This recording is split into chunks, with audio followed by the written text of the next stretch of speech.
está aqui para trazer um assunto importantíssimo que temos falado muito nesses últimos tempos. E esse é o nosso segundo programa dos Pontes e Conexões da Hostil Z. E estaremos sempre aqui com pessoas maravilhosas, nossos profissionais que vocês já conhecem, Dr. Nathan Schetter, doutora Anita Tarashevsky, e estamos aqui para pensar, para debater, para conversar e para que vocês tragam as suas dúvidas sobre a questão das demências. As demências são várias, tem se falado muito da doença de Alzheimer, mas queremos trazer aqui um panorama importante, sabendo que existe uma população mundial que é atingida, segundo a Organização Mundial da Saúde, 50 milhões de pessoas têm sido atingidas principalmente pela questão da longevidade, apesar de que tem demências que também podem ser precoces, né, doutor? E aí eu queria que os nossos queridos convidados, né, que fazem parte da nossa equipe, se apresentassem. Vamos pedir para a doutora Anita se apresentar. Para aqueles que não a conhecem, para que ela conte um pouquinho a sua trajetória, que já temos aí bastante tempo, né, como terapeuta de família, psicóloga. Por favor, doutora Anita. Eu sou Anita Tarashevsky, trabalho com famílias e casais, também com terapias individuais. Tenho uns 50 anos de estrada em terapia e atualmente, nos últimos 10 anos, tenho recebido uma clientela de pessoas 60 a mais. Então, comecei a estudar mais o tema da longevidade, que é uma coisa fascinante para mim. Isso também contribuiu para eu fazer grupos de reflexão com pessoas 60 a mais. E esse trabalho colaborativo com a Zeila me fascina muito, por isso que eu quis fazer parte. Muito obrigada. Então, e Dr. Nathan, que é o nosso geriatra da equipe da Hostil Z, tem falado muito nas nossas lives, hoje está inaugurando aqui o nosso segundo programa. Muito prazer de estar com você. Eu agradeço o convite, sempre um prazer poder partilhar aqui nossos conhecimentos, nossas experiências. Eu sou médico geriatra, formado pelo Hospital das Clínicas da Universidade de São Paulo. Eu atuo como geriatra em consultório particular em diversos outros hospitais de São Paulo.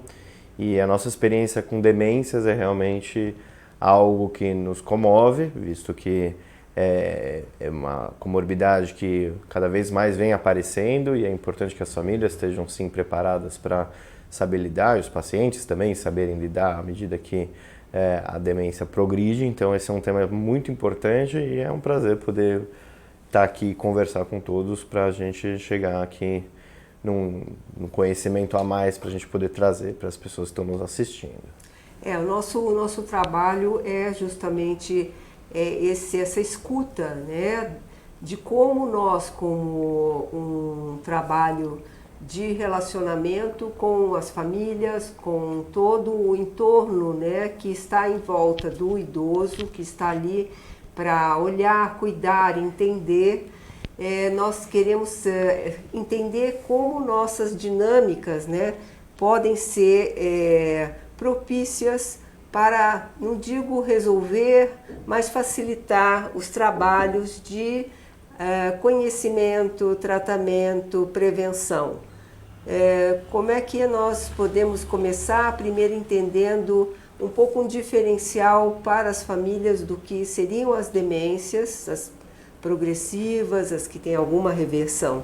Se eu poderia falar sobre isso? Então, a demência, por definição, ela é a condição em que o indivíduo ele passa a ter mais dificuldade de conseguir desempenhar o seu papel social, comunitário, laborativo. Então, é quando a pessoa começa a ter dificuldade de conseguir fazer aquilo que é habituado a fazer, sendo por uma dificuldade de memória, de atenção, de questões que são cognitivas. Então, a cognição não é só memória. A cognição tem a ver com a atenção, tem a ver com a capacidade de interagir socialmente, tem a ver com a capacidade de manter as suas linguagens. Então, a pessoa desempenhar essas funções mentais em prol da sua vida em comunidade, da sua vida pessoal, a partir do momento que a gente vê que existe uma dificuldade disso acontecer, a gente chama isso de demência. E aí, a demência, ela não é uma condição única. Então, você tem a demência na doença de Alzheimer, a demência na doença de Parkinson, a demência na frontotemporal, a demência por corpus de Levy. Então, tem vários grupos de doença que podem culminar com uma demência. Então, isso é importante a gente ressaltar, que ela não é uma condição única. Agora, o que é importante é, a partir do momento que se há uma suspeita de que o indivíduo possa estar passando por um quadro demencial, que se faça uma investigação o mais precocemente possível, para que aí sim se possa realmente se identificar se essa demência tem mais chance de ser uma demência por Alzheimer, por Parkinson, ou se aí nesse caso, na verdade o que ela tem é uma condição que não é uma demência propriamente dita, mas é uma condição clínica que se assemelha a essa demência. Então, portanto, a pessoa está de alguma forma mais prejudicada por uma questão que seja, por exemplo, um problema da tireoide, um problema de vitaminas, um problema relacionado a uma outra doença. Muitas vezes a gente tem quadros de depressão que podem simular um quadro de demência. Então, essas condições que a gente precisa excluir antes de chamar a condição da pessoa de demência propriamente dito, a gente não chama de demência, seriam como se fossem pseudodemências, seriam condições clínicas que, em sendo diagnosticadas, podem eventualmente receber a intervenção cabida e a partir daí se excluir que a condição que a pessoa realmente está passando é por conta da questão clínica dessa doença outra ou realmente é uma doença. Então, é importante a gente dizer isso. A partir do momento que se exclui essas condições, a gente vai ter, então, aí sim um quadro demencial propriamente dito, que por definição ele é irreversível, ele é progressivo. Exatamente. E aí, doutora Anita, gostaria de contribuir aqui? Gostaria. Conforme o doutor Nathan acabou de dizer, as demências são sempre progressivas, tragicamente progressivas. E o momento do diagnóstico é sempre tremendamente difícil. Eu imagino que para o senhor poder dizer isso para a família, para o paciente, é muito difícil. E muitas vezes o impacto que isso causa na família, no entorno daquele paciente, dramaticamente se torna um caos. Então, vira um caos familiar. E muitas vezes fica quase impossível de se interagir com a família, porque em vez deles se ajudarem, eles se atrapalham. E aí que eu acho que entra muito esse teu trabalho, Zeila, que você, com a Osteo-Z, consegue ajudar a família a organizar o caos. Sim, sem dúvida. Esse caos, muitas vezes, é porque precisa de um tempo para digerir esse tipo de diagnóstico.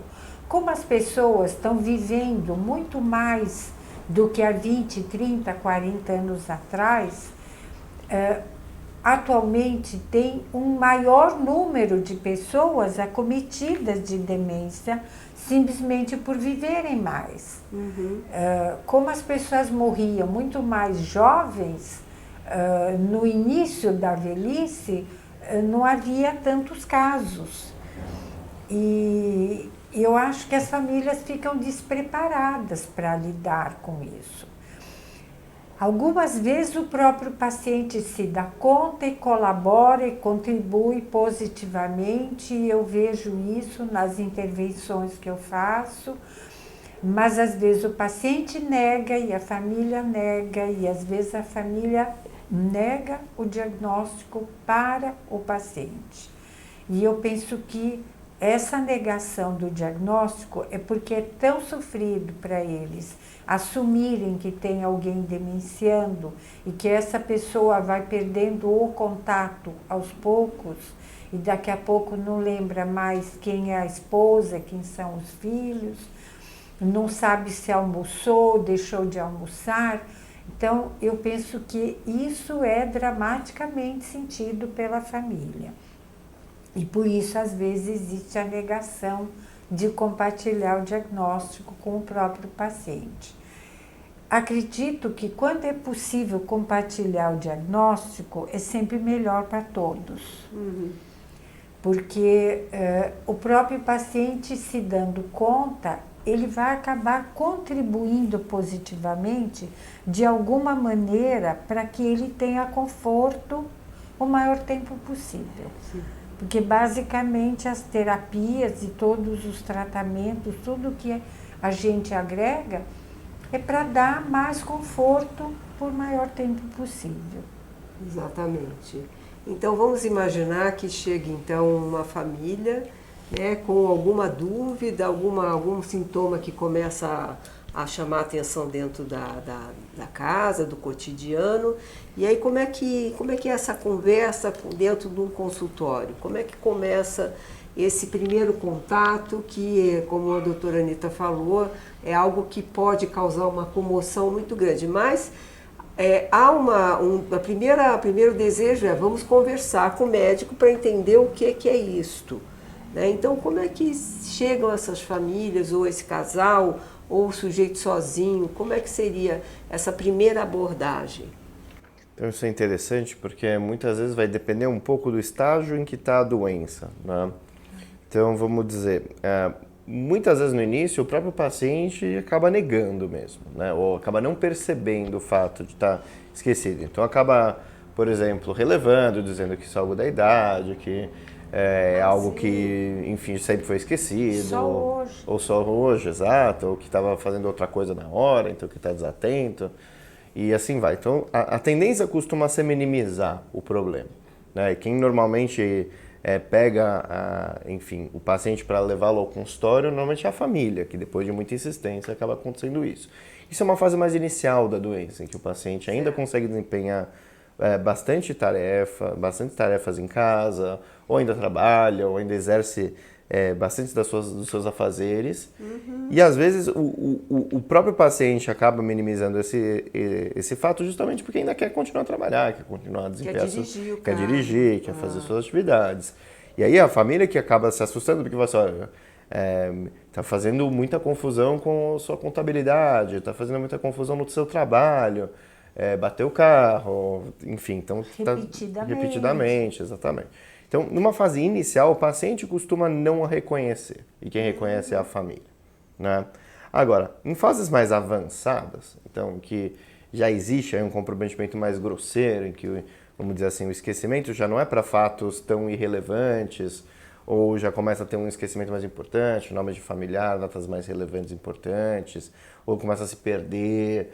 Nesse momento, talvez o paciente comece a sentir que realmente precisa, que tem alguma coisa errada acontecendo, porque antes não tinha absolutamente nada acontecendo, fazia parte da vida. E muitas vezes continua acontecendo uma negação. Então aí a gente tem impasses um pouco maiores, porque a partir do momento que o paciente está se expondo mais a risco, que ele está colocando outras pessoas em risco, que está tendo um prejuízo financeiro, um prejuízo laborativo, enfim, a gente começa a ter um pouco mais de problemas. Então, a família costuma ficar mais ansiosa por fazer um diagnóstico, ou procura o médico com uma pressa um pouco maior. Sim. Acaba sendo muitas vezes até no SUS. Fala assim, olha, meu pai era ótimo, especialmente, vamos dizer assim, famílias que às vezes não tem muito contato direto no dia a dia. Então, assim, meu pai era ótimo, aí começou a se perder. Isso normalmente não acontece dessa maneira, né? A demência ela não é tão rápida assim, salvo algumas exceções. Isso é importante. Então, na verdade, às vezes o que aconteceu foi a gente perdeu o tempo de fazer aquele diagnóstico lá no começo, quando era pouco importante. A perda era menos significativa. Mas aí quando se perde ou se faz uma bobagem na conta do banco, ou se cai num golpe, ou enfim, se perde na rua, aí sim começa a chamar mais atenção. Às vezes até do próprio doente. Certo. E, infelizmente, acontece isso, especialmente em sistema público, enfim, a gente acaba pegando, às vezes, casos de pacientes extremamente debilitados, às vezes acamados, cadeirantes, já com dificuldades aí já mais inerentes ao processo da demência mais terminal, que já tem dificuldade de se alimentar, ou tem dificuldade de fazer as suas necessidades sem, enfim, alguém ter que intervir, de não conseguir tanto mudar mais de posição, mas esses são casos mais avançados, e que passou um bom tempo em que não houve uma assistência médica, não houve uma preocupação com o diagnóstico, e aí, no final das contas, você fala, olha, o que fez essa pessoa chegar a esse ponto é algum quadro demencial. Então você tem várias fases em que é possível fazer o diagnóstico, sendo que a melhor possível seja sempre naquela inicial em que a pessoa pode, o quanto antes, pode eventualmente até discutir, relutar, achar ruim, mas ainda tem algumas das suas faculdades bem preservadas para poder tomar decisões. Certo. Que eventualmente essa pessoa pode ter uma decisão sobre aposentadoria, pode ter uma decisão sobre herança, pode ter uma decisão sobre o que fazer enfim, chamar parentes. Ela quer pra si. Exatamente, se desfazer de propriedades, enfim, chamar os filhos, né, mudar alguma questão relacionada à família, enfim, fazer pazes, enfim, consertar alguma eventualidade que tenha acontecido ao longo da vida. Então, a pessoa pode ter essa possibilidade a partir do momento em que ela tem realmente a noção de que está acontecendo. Então, esconder o diagnóstico parece ser de todas a pior hipótese. Certo. Mas aí, no caso, fica o papel tanto do terapeuta quanto do médico, da equipe, se possível uma equipe multidisciplinar, de oferecer alguma orientação. Sem dúvida. Né, e algumas condutas que já podem ser colocadas ali no dia a dia, né, daquela pessoa, daquela família.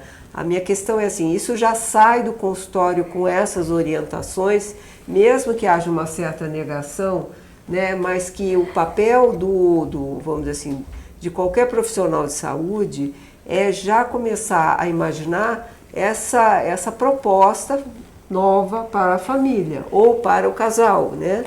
Ou para o sujeito, como foi dito, eu acho que é fundamental. Como nós sabemos que a doença é progressiva, acho que a gente precisa delinear na nossa cabeça o que vai acontecer para poder conversar com a família sobre isso. Certo. Porque a família talvez não se dê conta de que é progressivo e que em alguns casos é muito lentamente progressivo, em outros casos não é lentamente.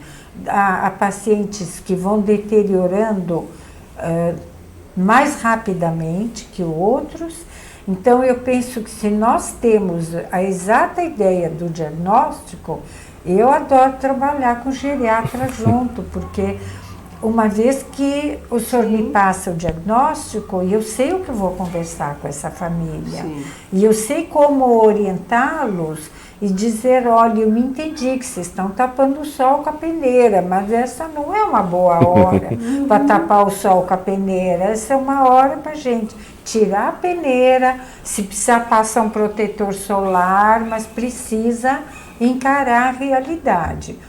Que a forma de ajudar esse paciente é essa, porque vai ter um momento que ele vai precisar de fisioterapia, vai precisar da terapeuta ocupacional, vai precisar do fonoaudiólogo, vai precisar de uma assistência maior, uma vez que a questão é essa. Como funciona isso com os casos do SUS? Então, para tratar a demência da melhor forma possível, é preciso uma equipe multidisciplinar. Isso não tem dúvida nenhuma. Então, essa fala de que é bom trabalhar com geriatras, é ótimo trabalhar com toda a equipe multidisciplinar. Então, ter o terapeuta ocupacional, o psicólogo, o nutricionista, preparador físico, é excelente. Então, a gente poder dispor desses profissionais para ajudar as famílias, os pacientes, sempre vai tornar esse cuidado melhor. Né? Então, como a gente sabe justamente que a demência é algo progressivo e ter feito o diagnóstico de forma precoce ajuda justamente a fazer o plano de cuidados ao longo do tempo.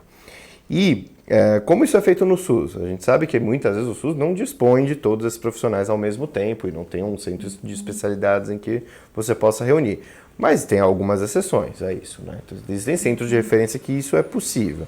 Agora, o que mais prejudica, na minha opinião, o cuidado do SUS não é o fato de não existir todo mundo no mesmo lugar, mas muitas vezes é isso, você ter um diagnóstico muito tardio, de você ainda ter talvez alguns mitos de que algo de demencial ainda pode ser justificado pela idade, que é algo que pode acontecer com todo mundo. Então, assim, existe também algo de atrasado em alguns casos em que você tem a oportunidade de fazer um diagnóstico, Mas, né, o entrave a você começar esse processo se dá justamente no diagnóstico, em se falar ou se acreditar que é algo que seja da idade.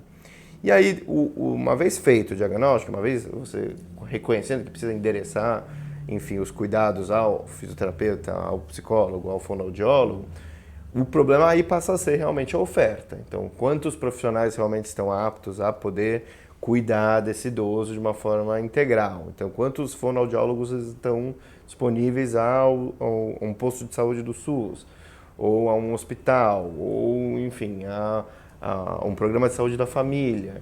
Então, aí a gente acaba passando por uma questão de oferta de profissionais. Então, primeiro, talvez o maior desafio seja o diagnóstico. Rápido, né? No momento em que ainda possam ser feitas intervenções relevantes. E aí o segundo momento é, uma vez feito o diagnóstico, seja em qual fase for, como a gente consegue fornecer.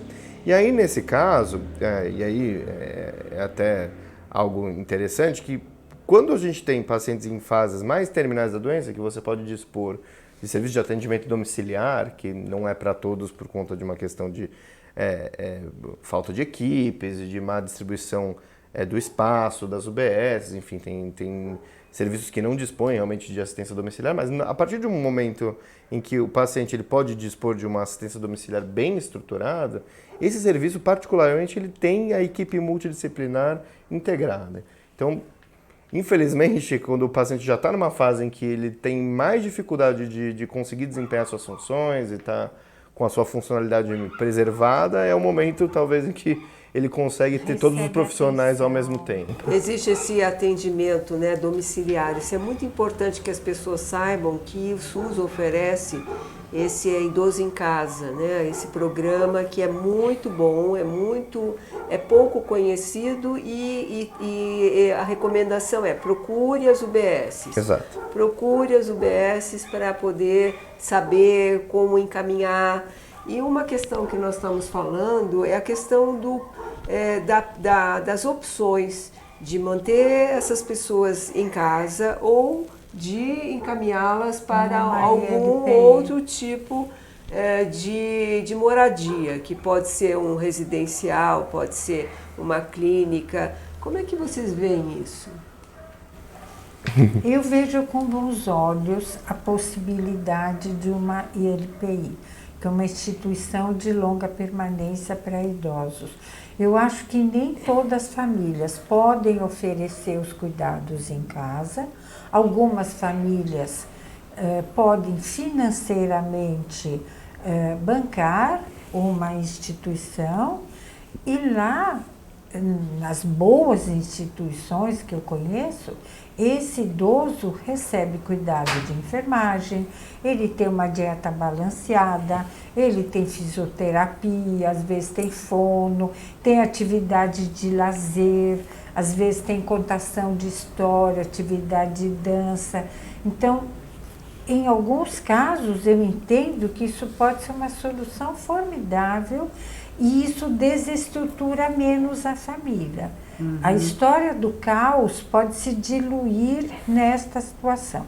Claro, existe o famoso sentimento de culpa. Puxa, vou abandonar o meu velho, a minha velha, numa instituição? Se for para abandonar, não abandone, deixe em casa. Mas se for para um lugar onde a pessoa recebe os cuidados devidos e necessários, não é um abandono. A pessoa vai morar bem, ela vai comer direitinho e vai ter atenção. Então, eu entendo que essa é uma das possibilidades. Sim. Uma das outras possibilidades é ter uma equipe domiciliar em casa para cuidar. Mas é como a gente conversou, doutor Nathan, que ter 3 pessoas circulando pela casa em torno de 8 horas cada, também é muito desestruturante para a família e até para o próprio idoso, porque ele rompe a rotina dele a cada 8 horas, uma hora é João, depois a Maria, depois a Beatriz, e quando ele já gostou de estar com a Beatriz, o João está voltando.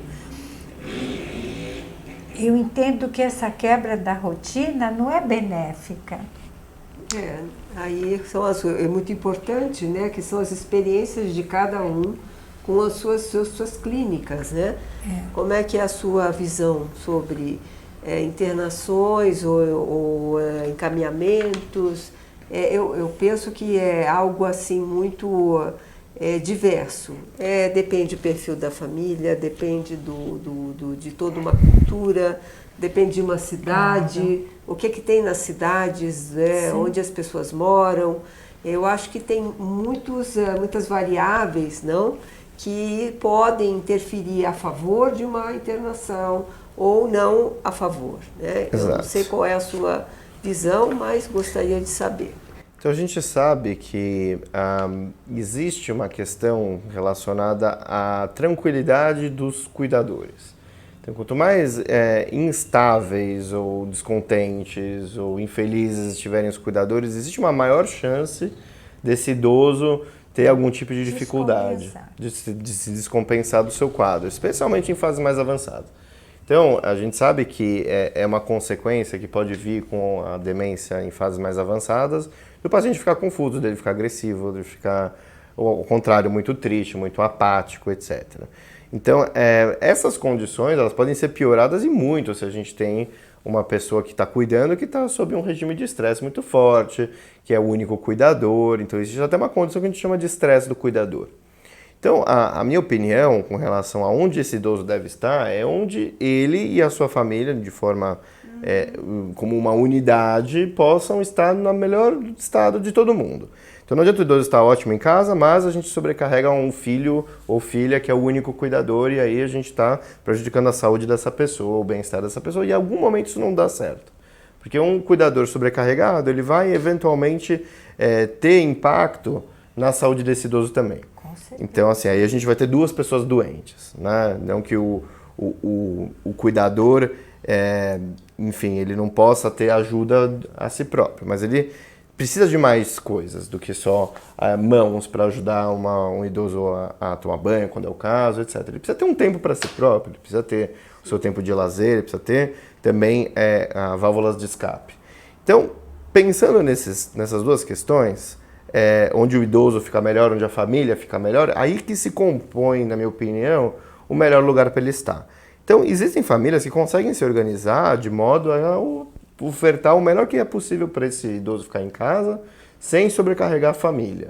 Então, tem famílias que são muito numerosas e pessoas que têm habilidade, têm gosto, têm vontade, têm disposição, ou fizeram treinamentos específicos e se prepararam para isso, e aí conseguem dar o cuidado do seu idoso sem que isso seja algo que incapacita uma vida fora desse contexto. Porque tem pessoas que são cuidadores profissionais sem o querer.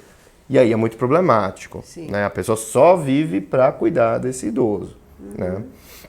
Agora, existem situações ao contrário, que você não tem essa disposição, você não tem esse treinamento, você não tem essa orientação, e as pessoas estão ficando doentes, o idoso e os cuidadores. E aí existem instituições em que você pode ofertar e que essa pessoa pode eventualmente estar melhor do que está em casa. Ao passo que existem instituições que a pessoa vai estar pior do que está em casa. Então a gente vê por aí também ILPIs, né, instituições de longa permanência, péssimas. Então a gente tem ILPIs péssimas e ILPIs ótimas, famílias que cuidam muito bem, famílias que não cuidam tão bem. E aí então, nesses 4 cenários possíveis, o que é melhor? Não tem uma resposta. Você tem que, na verdade, saber se essa conformação ajuda mais ou essa conformação ajuda menos. Então, muitas vezes o que eu falo para as famílias, às vezes vale a pena investigar, conhecer, saber se existe uma ILPI em que agrada e poderia facilitar a vida desses cuidadores. Sim. Eventualmente se testa essa ILPI e se isso não dá certo, a gente volta para uma outra conformação. Existe também uma outra forma de talvez ajudar essas famílias, que a gente não comentou, mas que é importante, que são os chamados centros-dia. Não é uma coisa especialmente comum no Brasil, mas existem. São locais que você poderia, por exemplo, famílias que trabalham e não tem não tem como se organizar para os seus idosos ficarem acompanhados, aí deixa o idoso desacompanhado, que no caso seria o pior cenário possível. Das periferias tem Exatamente. E aí, Eu fui fazer palestra. viu só? É maravilhoso. Então, tem vários centros. Lá E aí do é uma lado opção. Da PC tem um centro-dia espetacular, Exatamente. onde o idoso vai sozinho, então a família leva, e ele passa várias horas fazendo atividade de lazer, artes manuais, fazer pilates, faz várias atividades. E aí depois volta para o contexto de família. Então quer dizer que ele não mora naquele lugar, ele Sim. tem o seu dia programado para ser passado lá com as suas atividades, e aí a família está organizada, está trabalhando, está fazendo seus afazeres, E depois tem recebe os esse idoso em casa. particulares também que Também. fazem isso. Devem ter os beneficentes também, né? Exato. Instituições. Então você tem todos esses cenários, desde ficar em casa com cuidadores da família, ficar em casa com cuidadores profissionais ou qualquer coisa somando esses dois cenários. Você tem o idoso que está internado o tempo todo, é residente, melhor dizendo, numa instituição de longa permanência, Sim. que é o termo bonito para não chamar isso de asilo, ou de ILP. lar, ou de, enfim, de clínica, a gente chama isso de instituição de longa permanência, Sim. que está lá o tempo todo. E tem esse cenário intermediário, em que passa um período do dia num centro-dia, que é o melhor nome para esse tipo de instituição, e depois volta para ficar em casa. Então a gente tem todos esses cenários, e o que for melhor para essa família vai ser realmente o cenário em que o idoso está no seu melhor estado em termos de saúde e assistência, e a família está no seu melhor estado em termos de tranquilidade também. Muito bom. Então, eu acho que nós fizemos um leque aqui, porque qual é a nossa ideia desse nosso encontro? É poder, vamos dizer, apresentar essas possibilidades. Então, todos que estão passando por isso podem pensar, existe centro-dia? Aonde que existe? Existe no SUS um programa do idoso em casa? Existe um trabalho multidisciplinar? Saber que existem soluções e procurar onde elas estão. É muito Exato. aliviador saber que há soluções. É muito aliviador, Sim, alivia muita sim. família saber. Então, eu acho que essa é a nossa função desse nosso programa, e poder dizer que nós somos esse lugar, né, onde nós, como equipe, podemos pensar juntos exatamente isso que foi trazido. Qual é a melhor solução? Como é que nós conseguimos organizar? E não é uma coisa imediata, não é alguma coisa que vamos dizer assim, definitiva, ela pode ser transitória, ela pode ser testada, né? Uma tentativa de saber como é que as coisas acontecem. E uma coisa que, só para a gente fechar, é poder estar perto, mesmo que a pessoa vai morar num residencial ou ela vai para um centro-dia, que as pessoas vão lá ver o que está acontecendo, que as pessoas estejam presentes, vão perguntar para a equipe, e aí como é que foi? E como é que está sendo? Então as pessoas podem frequentar os lugares onde essas pessoas estão morando. Né? Não é aquela coisa do eu fico culpado porque eu abandonei. Abandonei por quê? Se eu posso ir lá. Eu posso ir, nada me impede de Passar uma estar tarde acompanhando. E não só o meu idoso, como às vezes os outros colegas dele também, que vão gostar de me ver, né? Então eu queria agradecer e vou pedir para que vocês façam as suas últimas palavras aqui, para as próximas, né, doutora Anitta, depois doutor Natan. Eu penso que a família precisa receber muita atenção, tanto quanto o próprio paciente. Eu sempre olho para a família como também um paciente. Muito bom. É importante a gente ter esse tipo de conversa justamente para poder dar um pouco de opções para a família, saber o que existe por aí. E, acima de tudo, saber que essa é uma doença que não é fácil de se ouvir que se possui, nem que é uma notícia boa de se dar, mas a partir do momento em que a gente consegue enfrentar primeiro o preconceito, depois o estigma que existe ao redor dessa doença, que a gente consegue ter alternativas. Então, o primeiro passo, e eu acredito que a gente tenha conversado bastante disso, é começar. Né? Então, talvez uma vez que a gente consiga começar, a gente possa aliviar realmente mais esse peso que é receber uma notícia dessas, e aí sim poder dar alternativas. Muito bom. Então nós ficamos à disposição né? www.aostioz.com.br, para que vocês perguntem e nós estaremos super à disposição para responder. E até a próxima. Muito obrigada pela atenção. Até a próxima. Até a próxima.